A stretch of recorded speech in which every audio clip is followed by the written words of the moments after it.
Qualités, si j'en ai, ou des qualités, s'il faut en avoir pour pouvoir entreprendre, ce n'est pas spécifique à l'imprimerie. Je pense que c'est des qualités qui sont typiques même à tous les domaines d'entrepreneuriat.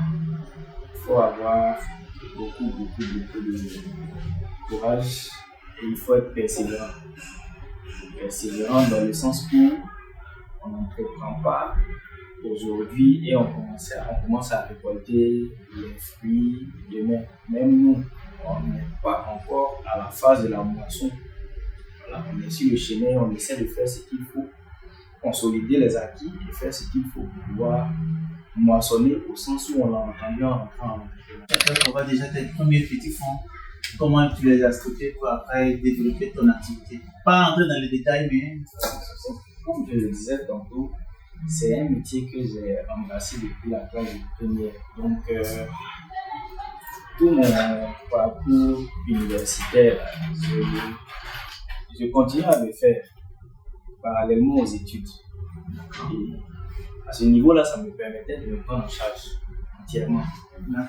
Donc, ça m'a permis aussi de faire des économies. À ce stade-là, déjà, je savais que après la fac, je n'allais pas m'orienter vers la carrière judiciaire, en fait, vers un métier de droit. Donc, j'ai commencé par faire des économies pour pouvoir me lancer juste après la fac. Et donc, tout de suite après la fac, par rapport aux économies que j'avais pu mettre de côté, j'ai fait commander mon équipement. Le premier, c'était une machine de bâche et vinyle, une machine d'impression numérique, comme on dit, qui fait du grand format. Voici un modèle là-bas. Donc, c'est à partir de là, en fait, que tous les autres équipements ont suivi. C'était le premier équipement. Donc, ça veut dire qu'il y avait un plan d'investissement bien défini. Oui, déjà. c'est ça. C'est ça. Sauf qu'il n'était pas formalisé, il n'était pas structuré. Non, il était structuré, mais pas formalisé. Structuré, mais pas formalisé. Donc, ça fait qu'il y a beaucoup d'aspects, en fait, que tu loupes, vu que c'est pas écrit, que c'est pas. D'accord. Ça marche. Ce que je voudrais savoir, au jour d'aujourd'hui, si tu avais 3 critères, mais 3 qualités qui pour toi sont prépondérantes pour quelqu'un qui veut se lancer dans ce métier, quelles sont les 3 qualités que tu mettrais en avant? Des qualités, si j'en ai, ou des qualités, s'il faut en avoir pour pouvoir entreprendre, ce n'est pas spécifique à l'imprimerie. Je pense que c'est des qualités qui sont typiques même à tous les domaines d'entrepreneuriat. Il faut avoir beaucoup de courage et il faut être persévérant. Persévérant dans le sens où on n'entreprend pas aujourd'hui et on commence à récolter les fruits demain. Même nous, on n'est pas encore à la phase de la moisson. Voilà, on est sur le chemin, on essaie de faire ce qu'il faut, consolider les acquis et faire ce qu'il faut pour pouvoir moissonner au sens où on l'a entendu en rentrant en entrepreneuriat. Il faut beaucoup de sérieux.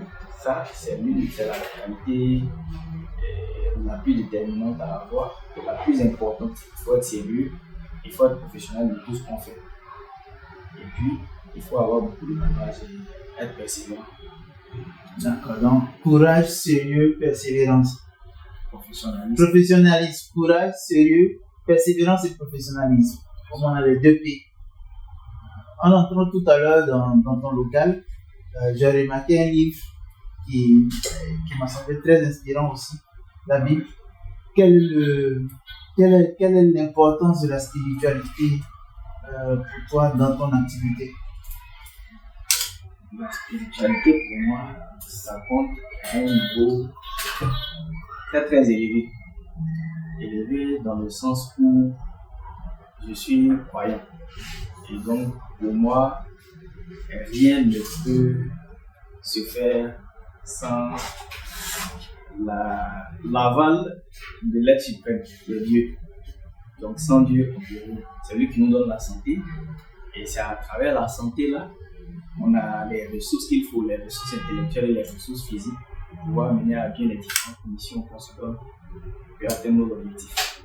Donc, pour moi, Dieu il est l'alpha et l'oméga, comme on dit en France. Au-dessus de tout, il est au centre de tous mes business.